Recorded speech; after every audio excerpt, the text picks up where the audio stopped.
Good afternoon, and thank you for joining us. My name is Andrea Piero, and I'm the director of the Visiting Artists Program at the School of the Art Institute of Chicago. It is my pleasure to welcome you to today's program featuring artist and SAIC Distinguished Alum, Bani Abidi. We are delighted to have Bani return to Chicago to share her work and experiences with us. Each year, SAIC's Visiting Artists Program hosts a series of public talks by internationally recognized artists, designers, and scholars to expand our thinking about contemporary art and culture. The Distinguished Alumni Lecture Series was established in 2006 in partnership with SAIC's Office of Alumni Engagement and has featured many talented alumni such as Sanford Biggers, Emil Ferris, Trevor Paglen, and Jeffrey Gibson. And we are thrilled to welcome Bani as part of this distinguished series. The Visiting Artists Program is partially supported by a grant from the Illinois Arts Council Agency, Arts Midwest, and the National Endowment for the Arts. Today's program is presented in partnership with the Museum of Contemporary Art Chicago on the occasion of the exhibition, Bani Abidi, The Man Who Talked Until He Disappeared, currently on view at the MCA through June 5th. Major support for the exhibition is provided by the Zell Family Foundation, Carrie and Michael Sachs, R.H. DeFers, Charlotte Kramer Wagner, and Hubert S. Wagner III of the Wagner Foundation, and Anonymous.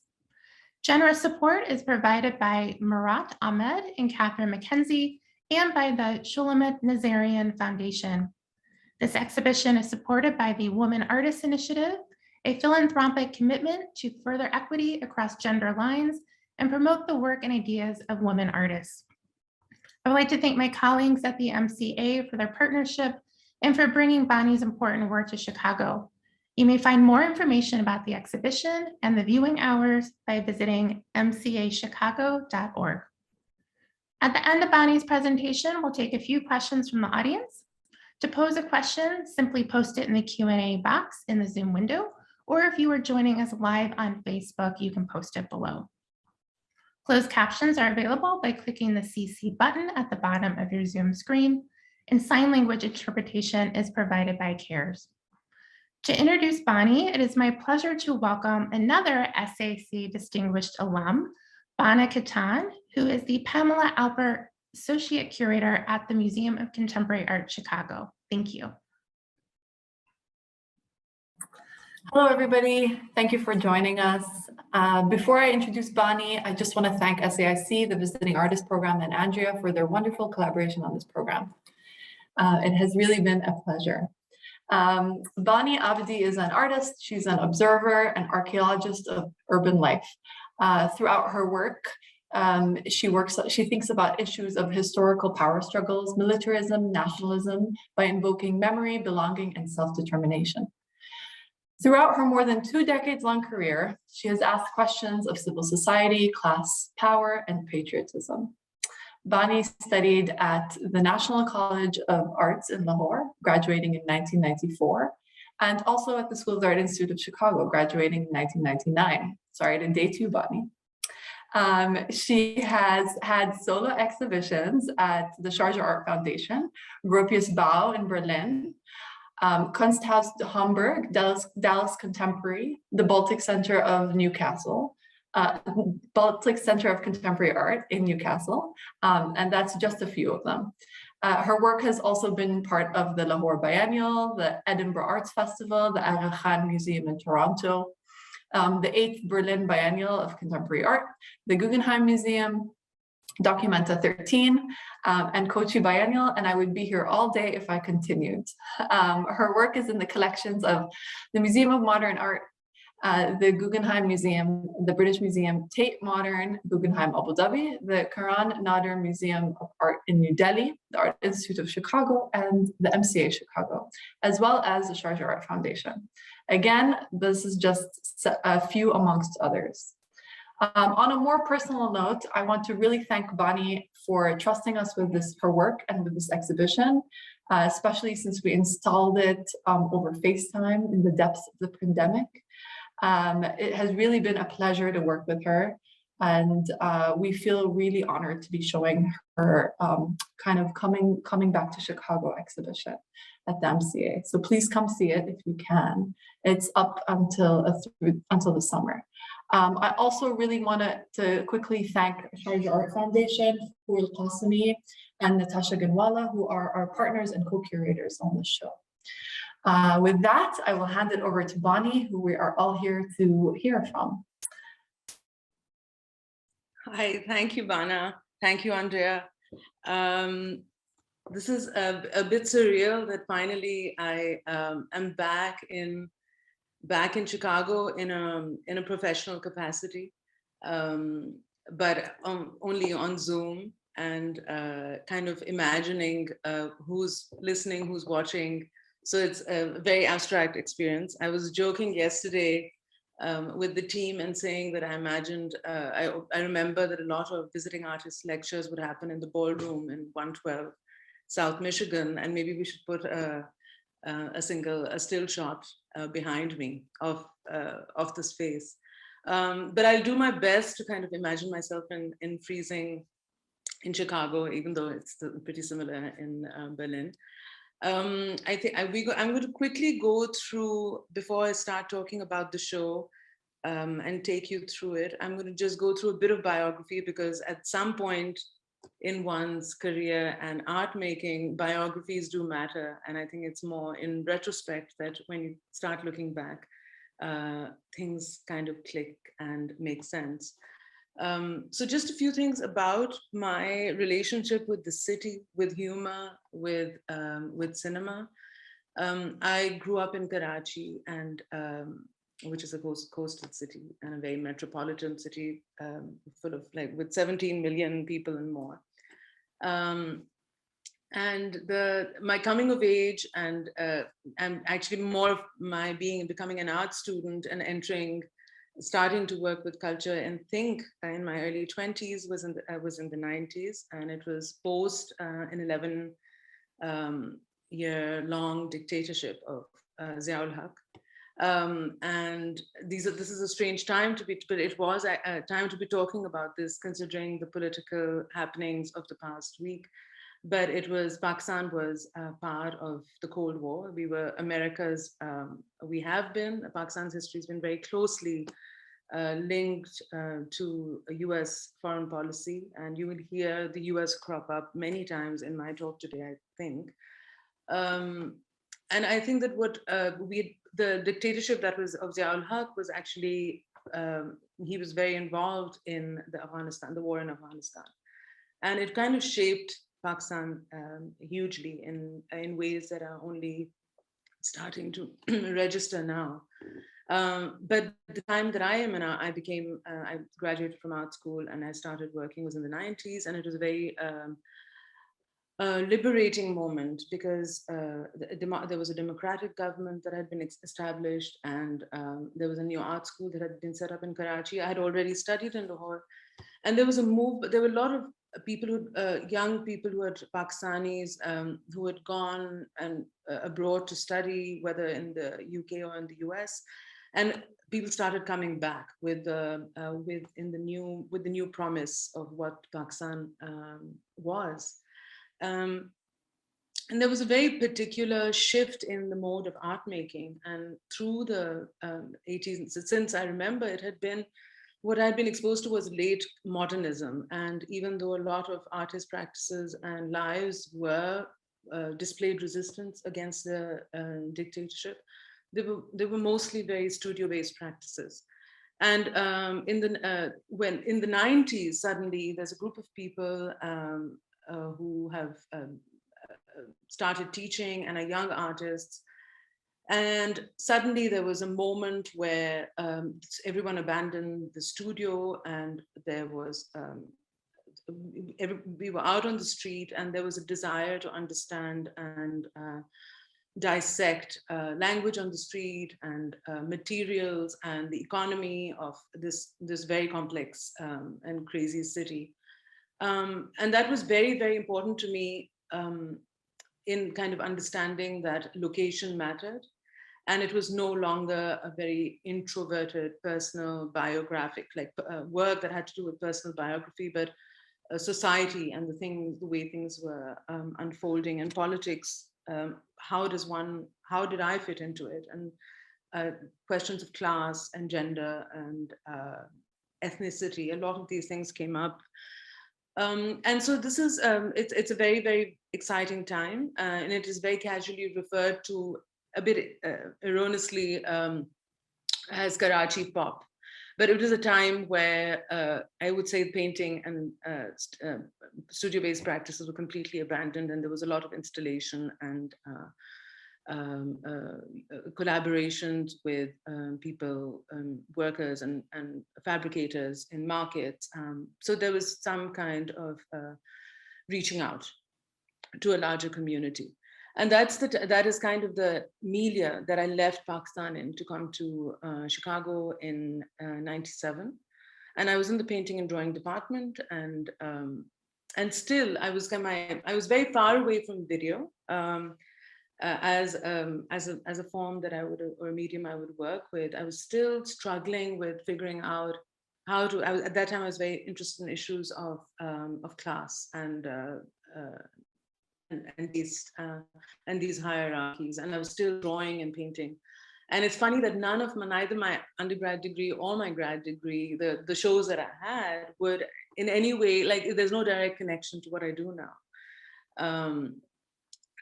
But what the main thing that was happening that was very influential for me in Chicago, of course, the main thing about Chicago also is that it's leaving Pakistan and coming to a third country was, coming to a second country and leaving your context behind was highly formative. And I think something which we all, if we have the privilege of experiencing that, it's a game changer when you leave things that are familiar behind. And the School of the Art Institute was like stupendously international, and the kind of lives we were all leading, and trying to get financial aid. So it was trying to be there, live in Chicago, explore the city, be there as part of this incredible community was very, very formative for me. But in terms of the work that I do, I always say this, that it was the film center. That was at that time in Columbus Drive, and I would watch a lot of cinema, and I'd already been very interested in cinema in Pakistan, where we would all pirate films and watch them from different places. But I would say that the exposure to the moving image came more in the form of an exposure to world cinema and to directors like Elia Suleiman and Kiarostami and Jacques Tati, and who I had never known before, who for me was very influential. So it was never through, I was not in the film, video, new media department, and neither, it wasn't through video art and film that I started doing, using video. It was through a love for the possibility of watching cinema from different geographies and very different ways. And yet I still don't have any desire to make feature-length films or enter that space. I'm going to stick to my, I will talk about humor. I wanted to talk about it, but I'm trying to stick to my schedule. So can we move on to the show? Slide, Eden. So I'll discuss all these things that I wanted to talk about as I go through the show. I have to say that I love whoever the designer is, and I would want to thank you publicly for that absolutely beautiful display where disappeared disappears. This was one of those fabulous where you hand over text and graphic designer does something wonderful, and you get a photograph one day, and you're very pleased. Of course, the whole exhibition happened in this way for me, which is just looking at photographs and WhatsApp conversations. So it was from a distance. And the MCA team has been absolutely wonderful in realizing a lot of very complicated instructions. So I will begin by talking about this. Thanks, Eden. These are the videos that I did right after I had graduated. So I had finished I graduated and I was working in art and technology. I stayed on in Chicago for 3 years after I finished college, and I did this video. And I have to say that the thing about being in the US was that everyone kind of encounters the other, and for me the other was not the Americans, the other was Indians. And I will go on to discuss borders and between, and that have also been very, borders and lines that have been very significant motif for me in my practice. I was thinking, very aware of the fact, a lot of my friends, a lot of close friends in Chicago turned out to be Indians. And that was the first time I kind of encountered Indians. And through all our childhood and life, they had been portrayed as you know, the people we had left behind. And for me, the biography is kind of complex because my parents are actually from India. And they came over to Pakistan after partition. So what we have here is the Radcliffe Line, which is the division between Pakistan and India happened over a few days. And Sir Cyril Radcliffe was a lawyer who was brought in. And to survey the situation, he flew over this region in a Dakota and kind of surveyed it, and had never been to India and Pakistan before, and quickly drew a line that led to displacement of millions of people and deaths of millions of people. So this is the kind of separation that, and this is also, we're talking about borders and incursions and invasions today. And this is one of the most violent partitions and moments of refugee exchanges in the history of the 20th century. So it has always been, the other side has always been a very profound thing for me. And being in India, I realized, being in Chicago, I realized that these questions of religion and nation states were, of course, very abstract, because ultimately what it came to was the fact that somebody from North India, and I would say North India because South India is very different, pretty different culturally, could enjoy the same food, speak a similar language, and have a similar sensitivity to weather and to the material life, my material life. And that is what shaped and informed these 3 videos, which I did, and which I act as as both the Indian and the Pakistani protagonist. And it's just a humorous play on a competitive relationship between these 2 women. And we can go on to the news video and then watch this is the third, there were 3 of them. And this one was shot in India, and it's about Pakistanis and Indians delivering news about a similar situation, but with the protagonists switched. Can we play the video now? I'm just going to share one of the 3 videos with you to get a sense, and that's because it's my first ever video that I have made.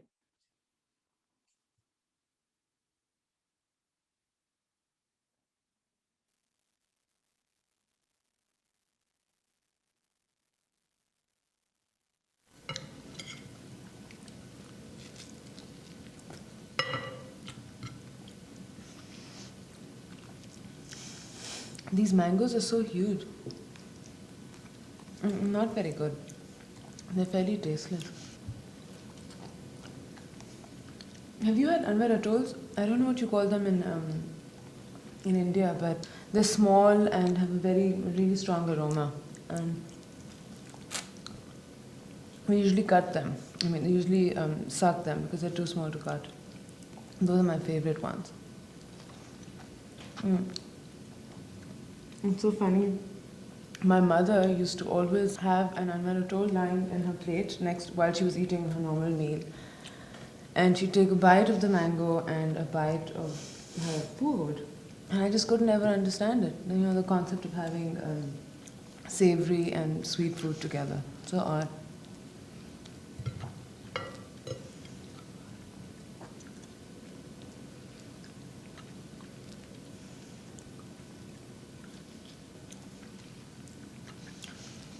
You know, I remember all these afternoons in my grandmother's house. All of us cousins used to get together in the afternoons after lunch, and have buckets of mangoes just piled up, and everyone, of course, would be just gorging down mangoes. And this one cousin of ours, who was a bit naive, my brother always used to tell her that the more clean you, the more you chew so your gutli, and the more you suck it clean, the more mangoes you'll get. And of course, but while she was doing it, everyone would have her share, like everyone would have 3 mangoes. But there's such nice memories attached to it, and very often it used to be raining, and I really always think of summer every time I have mangoes. You know, my mother wanted to send me a crate of mangoes to this cousin of mine who's coming here, but the customs people here just don't allow it. And such a disappointment.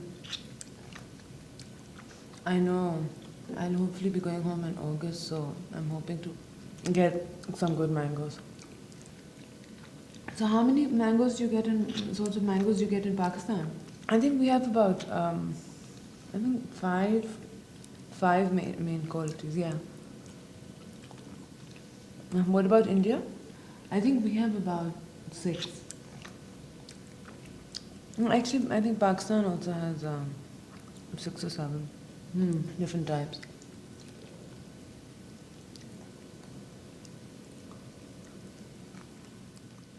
You can move to the. Thanks, David. You can move to the next. So yeah, I think I would encourage you, if you haven't seen it, to go and see the trilogy, because the relationship between all 3 videos matters. But I have to say that I still really, I live in Berlin now, and I'm away from, again, a familiar geography, I would say. So the question of what a sense of belonging is, it's still, I still grapple with that, and a sense of what one understands and how one negotiates life and goes through with it. And I think for me, the very visceral things of life, which are related to language and seasons and material familiarity, are kind of what help you understand things. So I always say that Karachi, my work is not about Karachi or about Pakistan. It's just that is my grammar and that is my language. So I understand and process things through a certain filter of physical realities.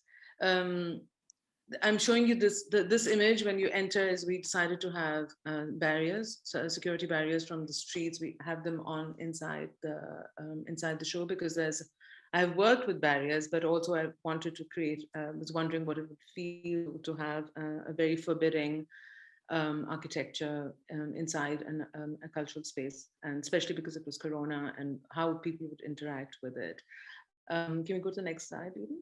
Yeah, so that's the series that I did very soon. This is in 2009 I did them, and this is it's I was living in the US till roughly 2003, and when I came back, I was astounded to see how many different kinds of barriers there were on the streets of Karachi. And it was very much a post 9/11 kind of where presence of where the industry of fear kind of gets solidified, and there's a whole grammar to it and physical manifestation of it.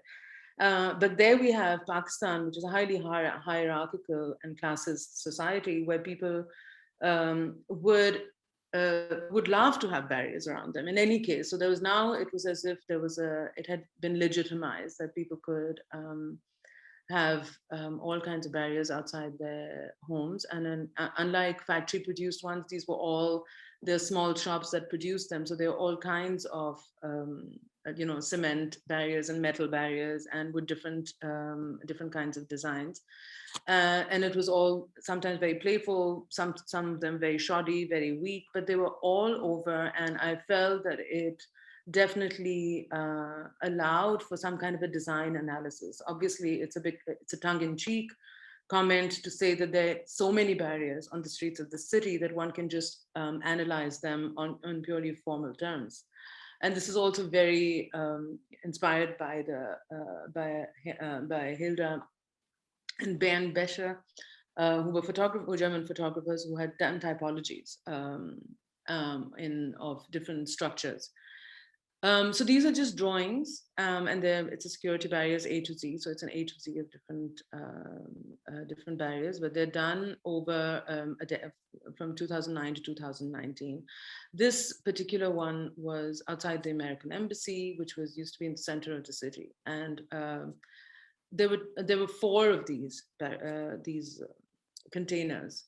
And you couldn't drive on the road. So for the longest time, we all wished, and we kept on wishing that the embassy would move, because it occupied a very, very prime central location in the city, but we couldn't go, we had to go all around it. So it was, I think, one of the most frustrating objects in movement in the city.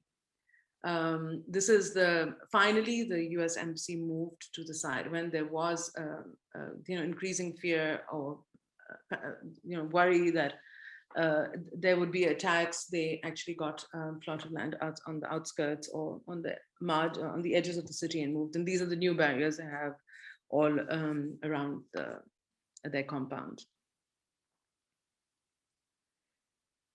This is Reserved, which is a work that I did, which is connected very closely to the idea of separation between who is considered important and who is a citizen, who's ordinary and who's a VIP.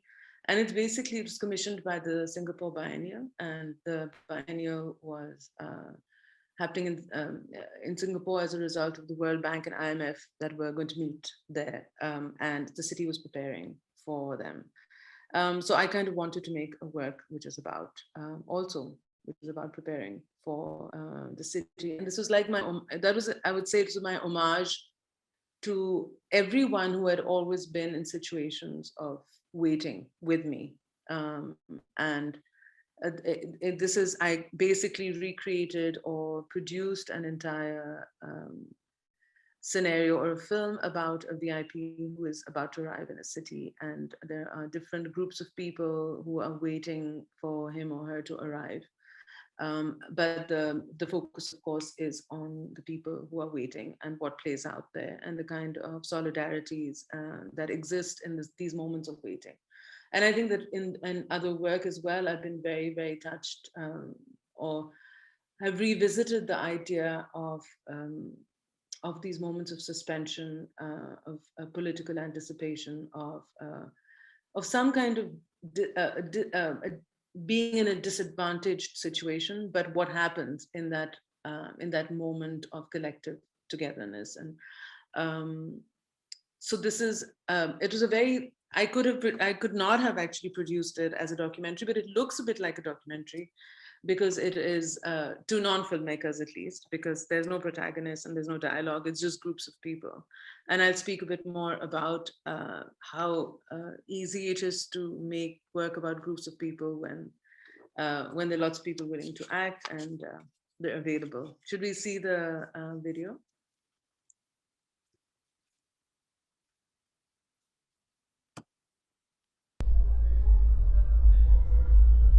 So it's a double channel installation, and when I install it, the image on the right, which you don't see, which appears only sporadically, is much smaller than the one on the left.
watching this, that I will just ask the question of humor before Jan has asked a question about humor and cultural differences. I mean, one thing that the presence of humor is very different in different societies, and I am very much a proponent of um, making work for a converted audience who actually knows exactly what I'm talking about, and then so there's an assumption of a shared history, and then beyond that, whatever shape my work may take is an advantage, and it grows. But I'm a firm believer in the understanding of something so well in a local way that it inherently has a universal appeal.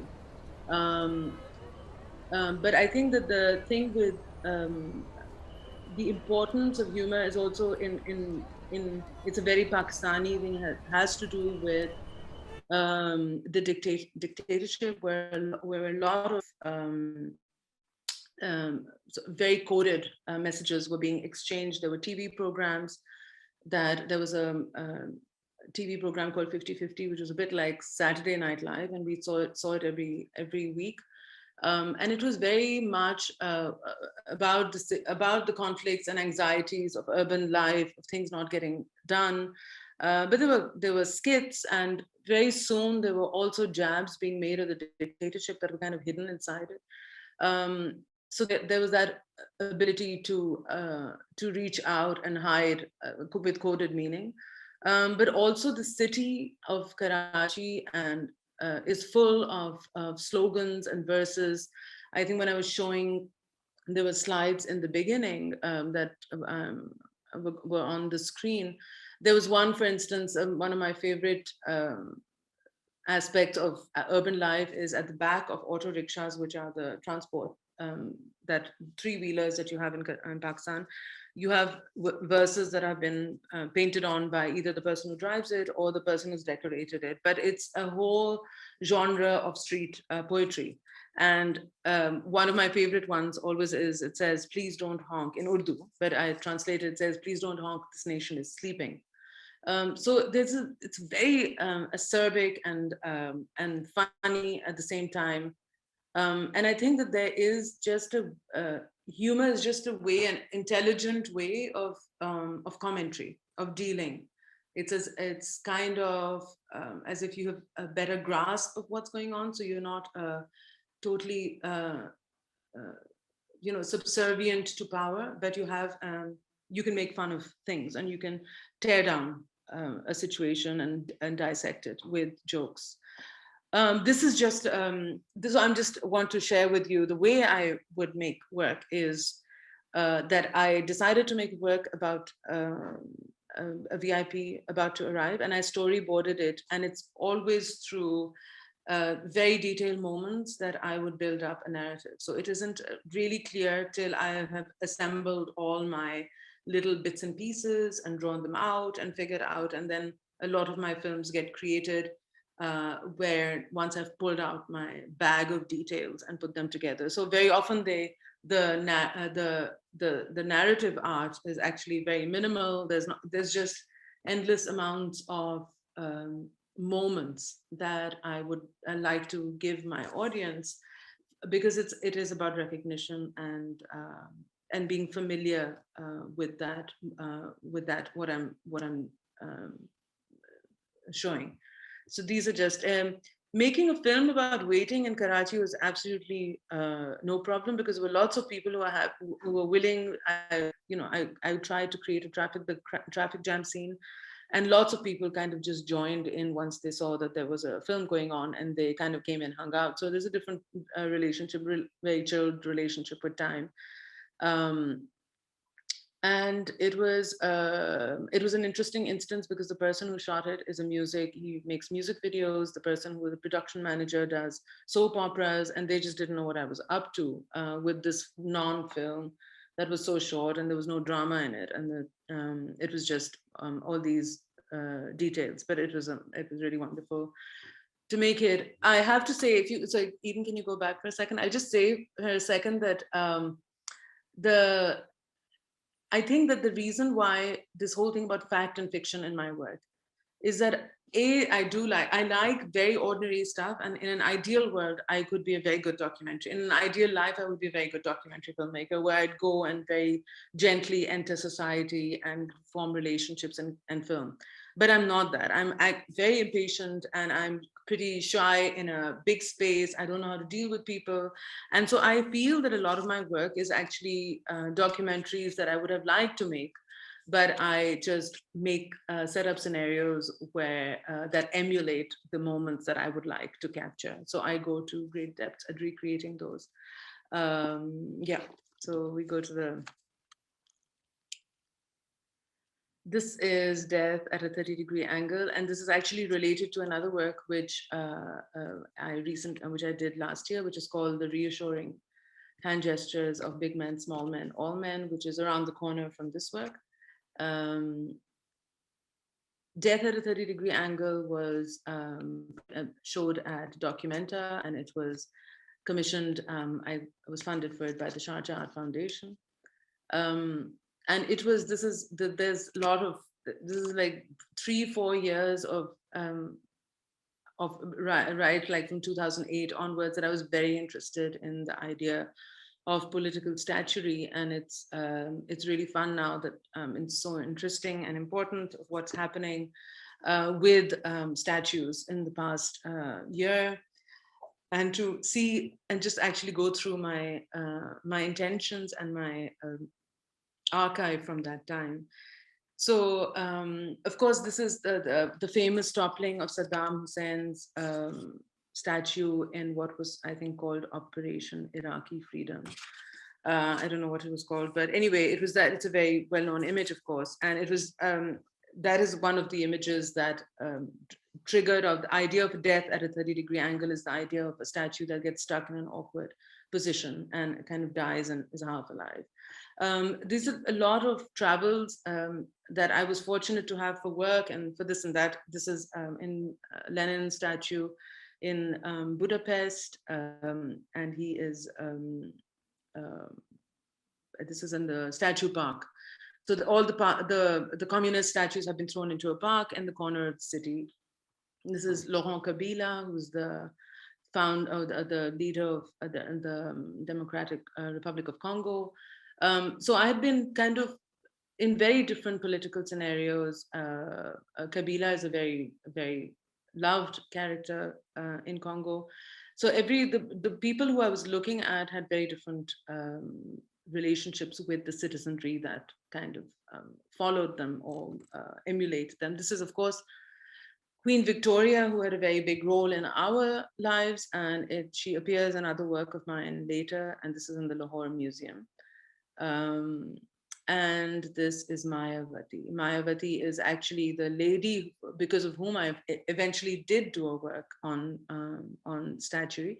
She was she's actually from the Dalit caste in India, and was the chief minister of one of the states of UP. And while I was living in India for 3 or 4 years, it was her statues. She went through this getting a moment where she was getting hundreds of statues commissioned of herself with a handbag, and she entered the news, and it was very like a lot of it was very controversial about how much money was going into it, and a lot her statues were recalled because some of them were made without her carrying a handbag. So it was very fascinating of what she wanted. But on the other hand, there's a lot that's been written about her desire to put herself and like solidify herself in everyone's memory forever.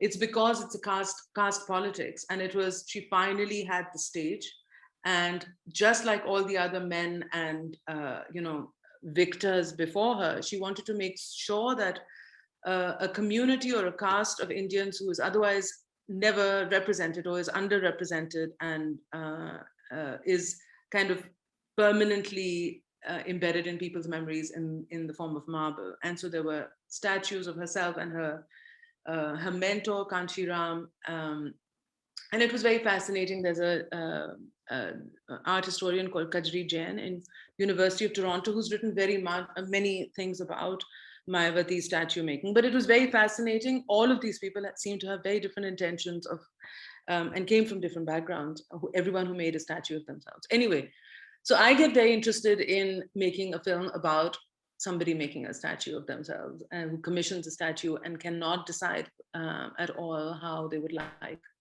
to be represented. So what is the narrative and the myth they want to build around themselves? And so I started researching, and I think we have the film now. David, can we play the film and then I can continue?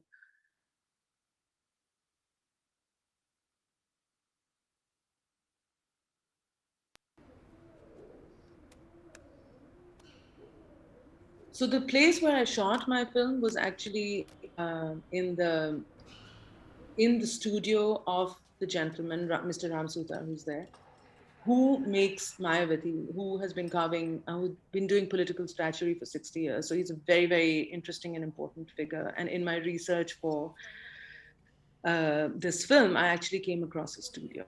And I kind of combined, it's kind of got stuck. Okay. I kind of inserted a fictional character into an actual studio and into a working studio. So that was a very, very interesting decision, and it led to other work as well.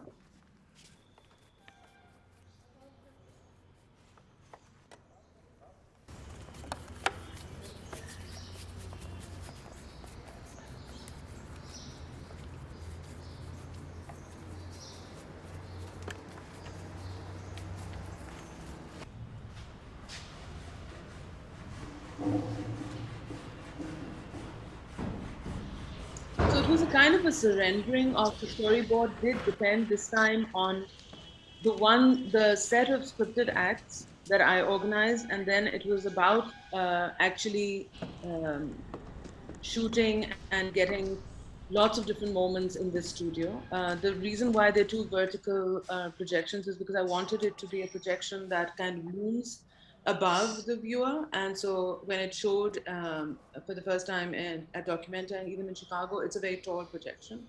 And the idea was that people should look up at it as, so it was kind of spatially had a relationship with the way I shot it.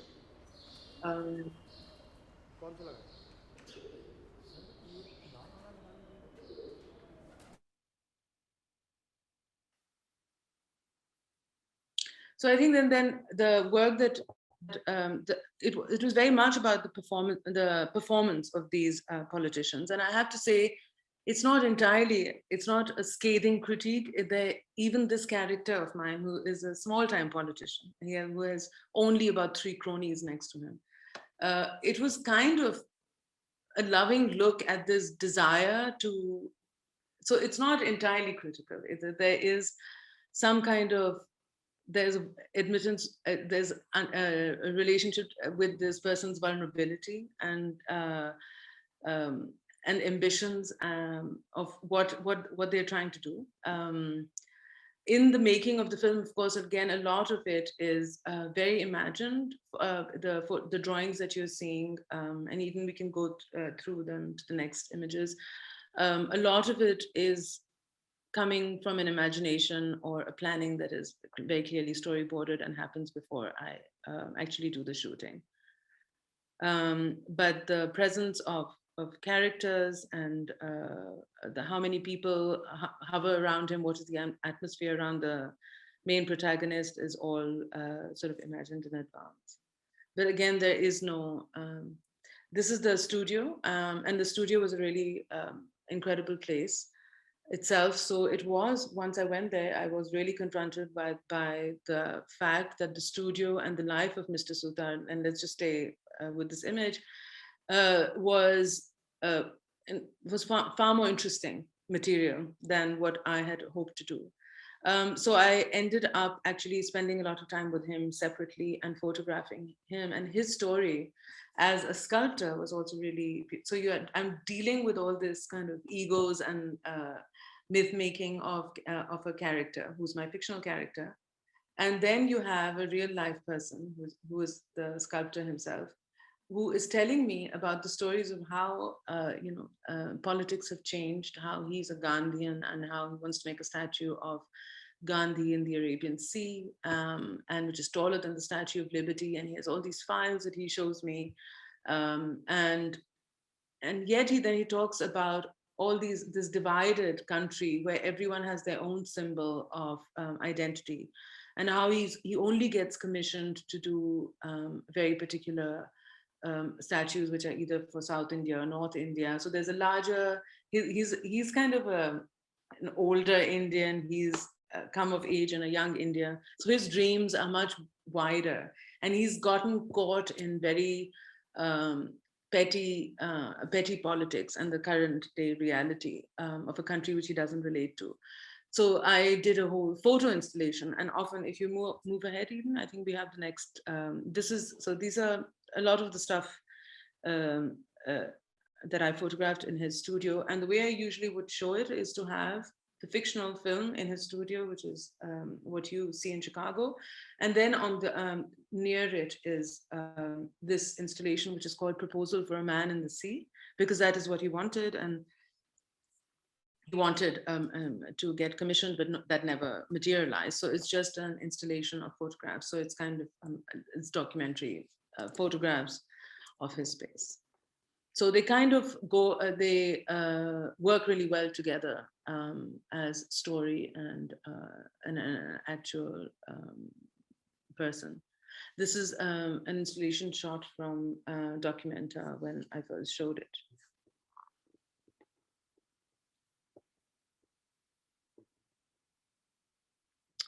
And just before I go on to the next work, I'm not going to be talking about the reassuring hand gestures of big men, small men, all men. But for those of you who've seen the exhibition, it's a set of, for who haven't seen it, it's a set of 69 photographs where last year, I photographed hand gestures of various politicians. And it's kind of a breaking down of male performativity. I won't go in detail into discussing that, but just to say that connects up to this work, which was about with death at a 30-degree angle is very connected to this work. This one, Eden, can you go back? Because I haven't still started talking about this. So this is what the title of the show is, after the man who talked until he disappeared. And so this work is actually, again, where it talks about a culture that has happened, started in Pakistan in the past 20 years, again, related to the US, which is the disappearance of people and activists and bloggers and human rights workers. And it started off, what I really recently found out is that all through the various dictatorships we've had, there has always been, people have been imprisoned and there have been injustice and torture, but people vanishing has never been the language like it has been in South American dictatorships. But what happened in Pakistan is that there were hundreds and hundreds of men who were whisked away to Guantanamo. And Pervez Musharraf, who was the dictator at the time of the war, through the war against terror, was kind of officially allowed and licensed to pick up people overnight, and they were whisked away. And since then, the state has been emboldened, and now there is a regular threat of people being picked up and not being identified for many days. Or being found, and some haven't been. So this set of paintings is, it comes from me listening to a lot of, can we go to the next slide? This is also kind of a lot of my work recently, I feel, happens on the computer, and me witnessing or engaging from a distance. And so this is me listening to speeches of various people who are kind of considered a threat to the state. And one day I started sketching, and then it was also I'm kind of exhausted with the thought of having to produce and plan a big video. And I wanted to do something which was on a more more intimate, and I started painting, and that's where this series came from, is that I would sketch people and on different time and through the timeline as I watched videos. I made drawings. So this is Manzoor Pashtine, who's a political activist, and he actually belongs to the part of Pakistan that borders with Afghanistan, and he fights for the rights of people whose lives were torn apart in this war against terror.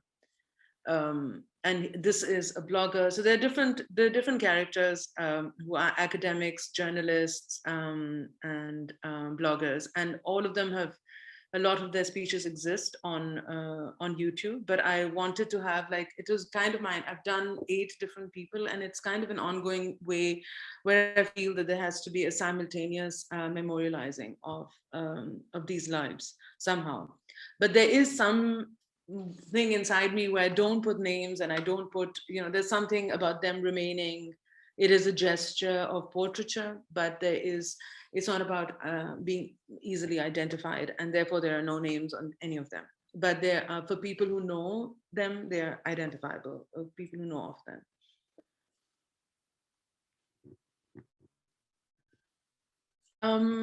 So this is, I'm going to be ending with this. It is a sound and a text installation, and it started off, we can play it, David, and then I can discuss it.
So this work is, it's quite different from the other things I've done, and it was a very interesting experience.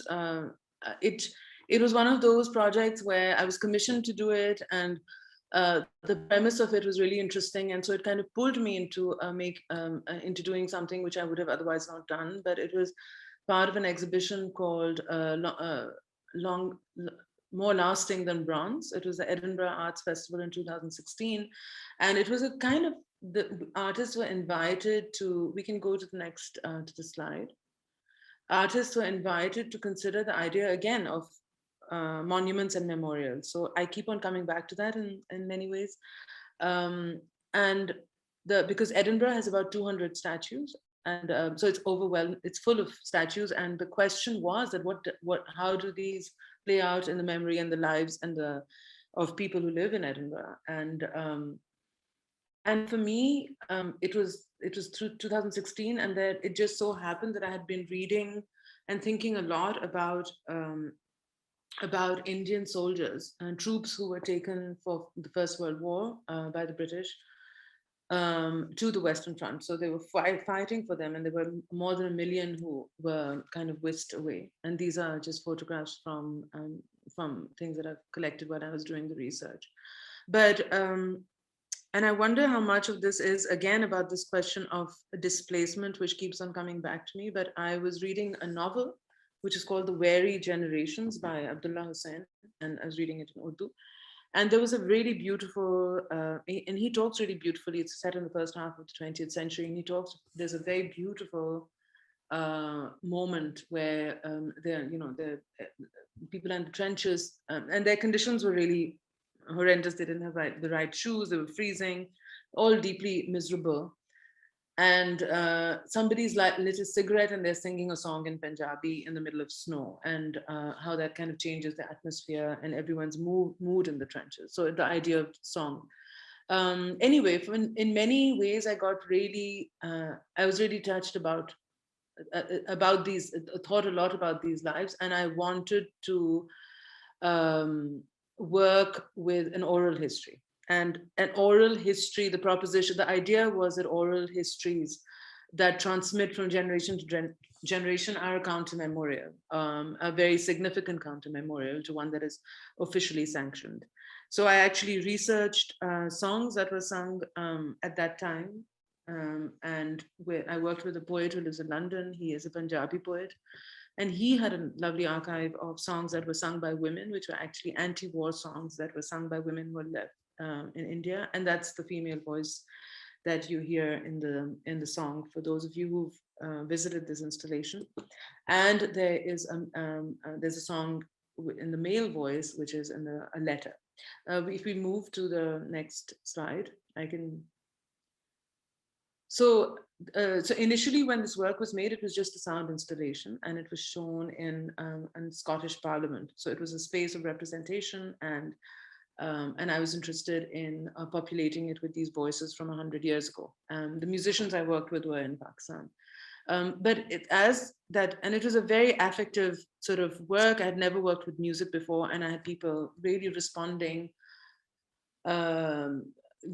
People were really touched by it, and especially in the UK, where the mentioning of, where the commemoration of Indian lives is just not part of this memory. Yeah? Even to this day, both the world wars are European wars in popular imagination, but the amount of foot soldiers who were involved in them from the whole world is just not a significant part of the conversation. So these letters are from the British Library, and they've been published in a book by David O'Missy. And I selected 25 letters that spoke about just very ordinary. This one is beautiful, and the guy is just asking for a flute to be sent to him. So it was about the mundane in this incredibly devastating and brutal thing that had been done to these communities, where these 17-year-old boys had been taken away. And I think that talking about loss through these details was very important, and also through song, so that the experience would be had more from the angle of a memory of a song that was sung but never heard. I think we are out. I think I just want to say that what was really this is the Scottish Parliament where it was earlier installed in the first place. The other reason why I was working with voices is because during World War I, all the prisoners of war who were Indians, a lot of the Indians, Muslims and Sikhs and Hindus, who were captured by the Germans, were brought to Germany and imprisoned in a prison camp really near Berlin. And what had also happened at that time when I was researching was that there was a lot of work being done around a sound archive that had been discovered almost like 80 years later, where a linguist had actually recorded songs sung by these soldiers. And those had been unearthed, and no one could understand them in the beginning. And when they were heard, they were a lot of them were folk songs with they were literally SOS messages. So they were pleas to people. So people were being recorded as sound samples by a linguist, but they were actually singing songs for pleas to be rescued. So I think that it was really, and a beautiful film called Half Moon Files has been made on that moment, which I would encourage people to see. But I was sort of very inspired thinking about the idea of sound because of that as well. This is another iteration. The same work has been shown many times, and this is in the Lahore Museum, where the same statue that I showed earlier, I surrounded Queen Victoria by voices of the song. So it was just as a sound piece in this moment, and it was just these voices singing at her. And I think I'm at my end of time that was assigned. But I hope there's some questions and I can discuss some of the things I haven't been able to. Thanks, Bani. I am going to join you for the questions from the audience members, both on Facebook Live and on Zoom. Thank you, everybody, for your questions. We have some really good ones. We're going to start with Mudassir. He asks, in your video work, are most of the scenes staged and are people acting, or is it mostly natural scenes, particularly referencing reserved here? I think that is they're all they're staged, but it's groups of people who've been given instructions, and because it is people waiting, and there is a natural kind of camaraderie or relationship that exists in the public, and these relationships spontaneously grow. A lot of my filming allowed for those moments to happen, but there are many moments, if you've seen Reserved, there are very precise moments of a guy opening the door, asking his neighbor for a cigarette, lighting it. Those are all scripted. So those are also, it's kind of a memory. And these are memories of I would be stuck in a traffic jam just because it's also traffic every day back from school. So it's also memories of all the traffic jams I've been stuck in all my life growing up. So yeah, so it's a lot of group behavior naturally, and a lot of scripting as well. Can't hear you, Bana. Sorry, I was just going to say, I remember when we were talking early on about Reserved and the work, how you said that one of the main paid actors was actually the students and the kids, because you had to get them to wear their uniform because it was filmed on the summer holiday. Yes. And they were all out of school. Yeah, so they were all out of school, but they were hanging out and they were so bored, poor things. And so a lot of the boredom of waiting was actually the boredom of the shoot to be over. Yeah, that was a great part. So, okay, next we have a question from JP. Specifically about death at a 30-degree angle. What is the concept behind the wooden panels? So I think they're referring to the crates. Mm-hmm. I think that so the first time it was done, it was literally in Documenta, it was, it's a crate. It's essentially a crate that is tall, and it is 6 panels, and 4 vertical panels and 2 square ones. So the idea is that it's something that's come undone. And that was just a way of working with a double screen and having kind of a video screen that is also a sculpture that alludes to some kind of packaging and movement.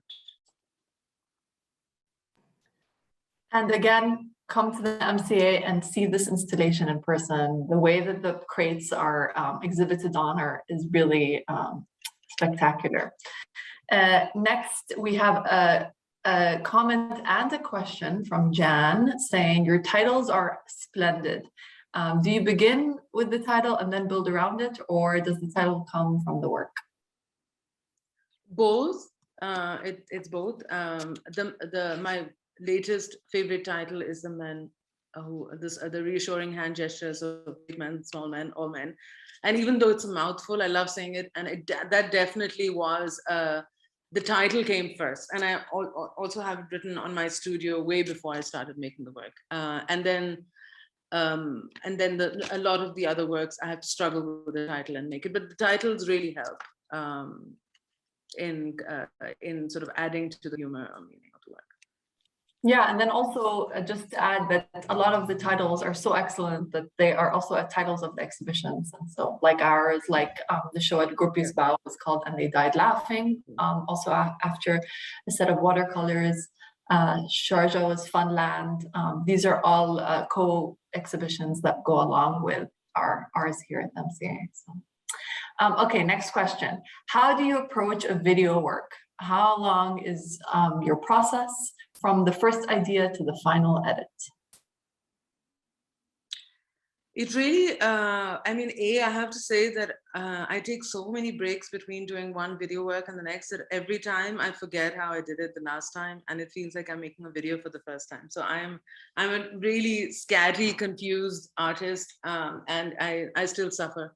But it can take, I spend months researching it, and because the videos are actually quite short, when it comes to the production period, it's very short. And the editing, I always edit myself. I work with friends for sound.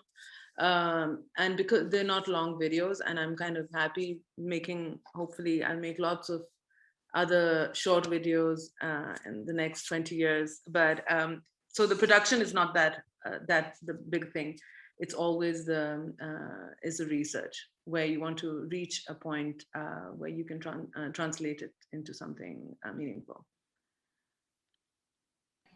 Okay, Sanya says that your work is amazing and is wondering where your initial works were when you were at SAIC, and did that to an extent influence your work now?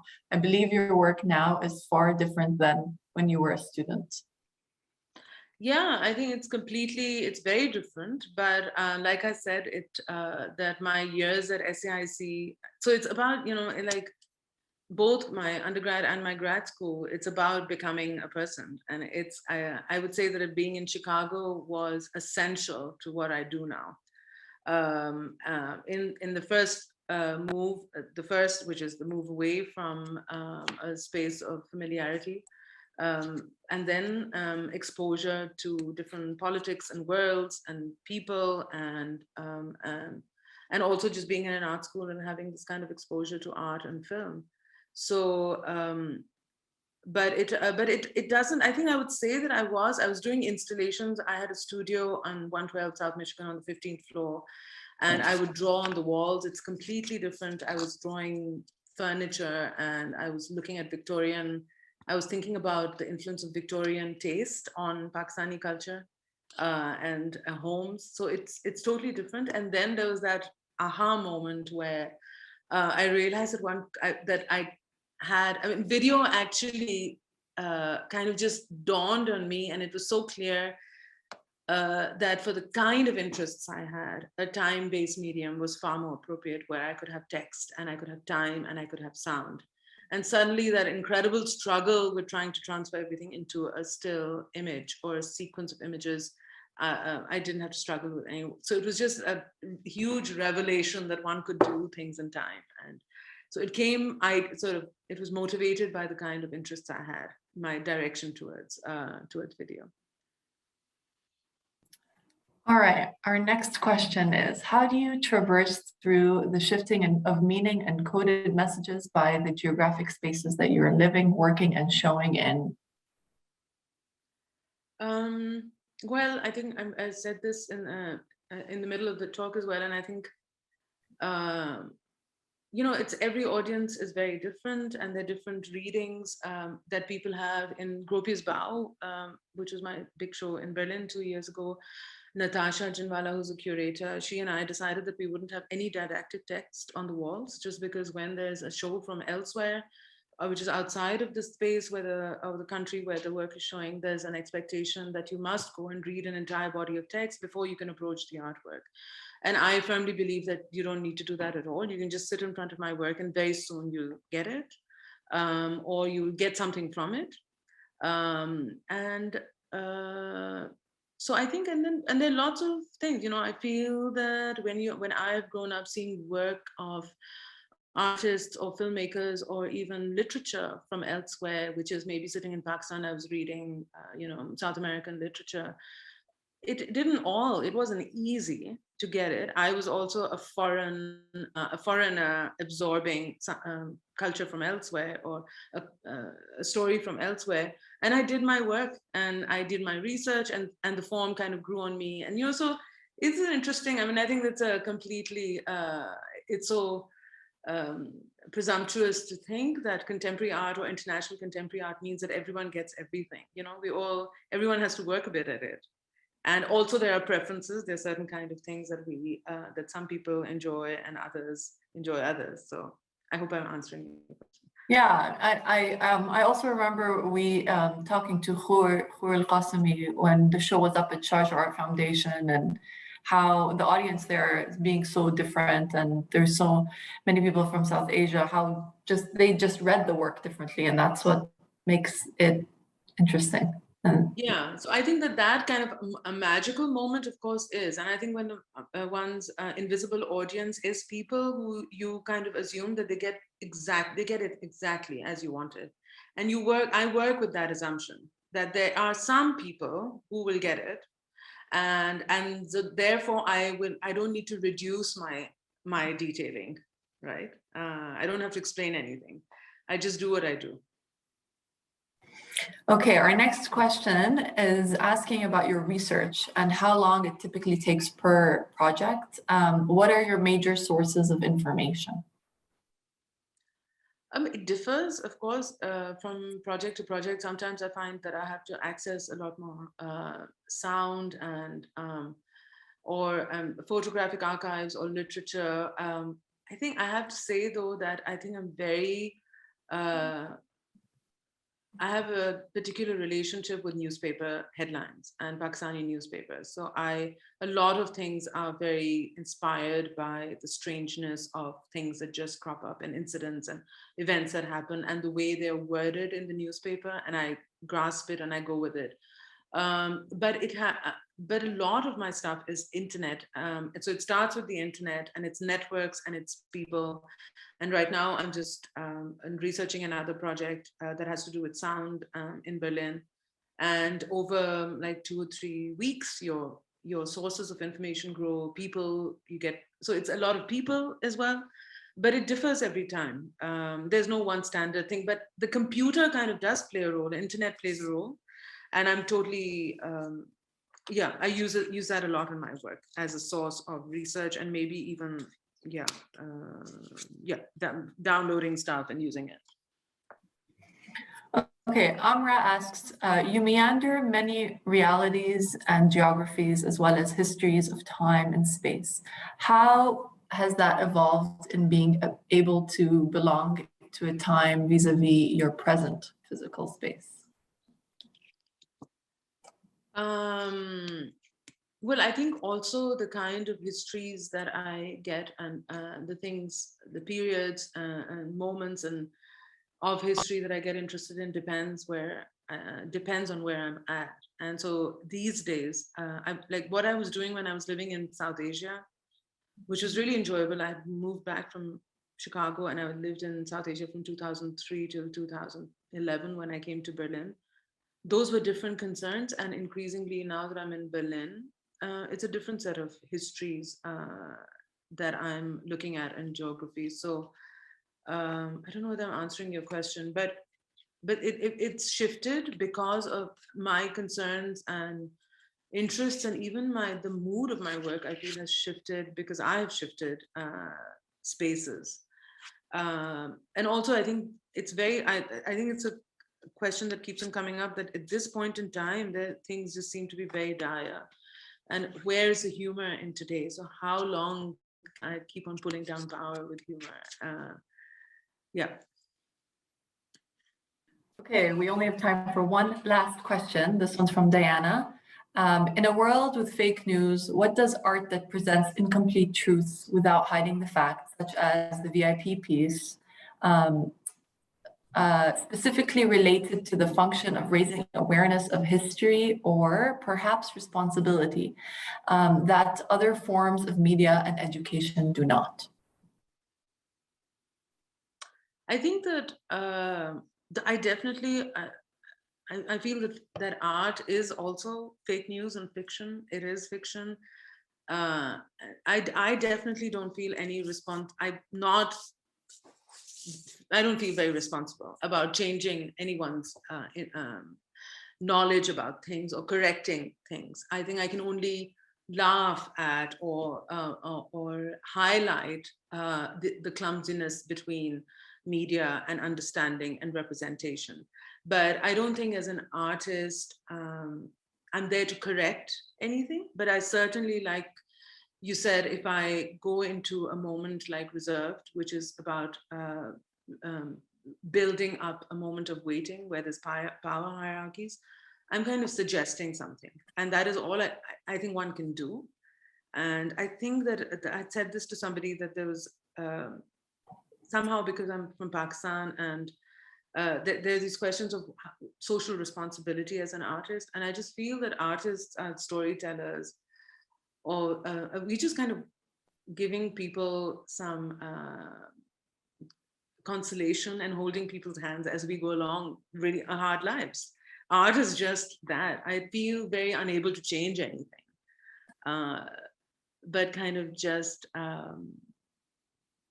be there to be telling a story and to create moments for people to engage with. But yeah, my work I don't think it's changing much or correcting much.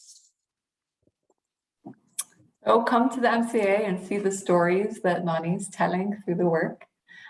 Thank you everybody for joining us. Thank you to our interpreter, Kate, and to the MCA and SAIC AV teams who are both behind the scenes, making all of this happen.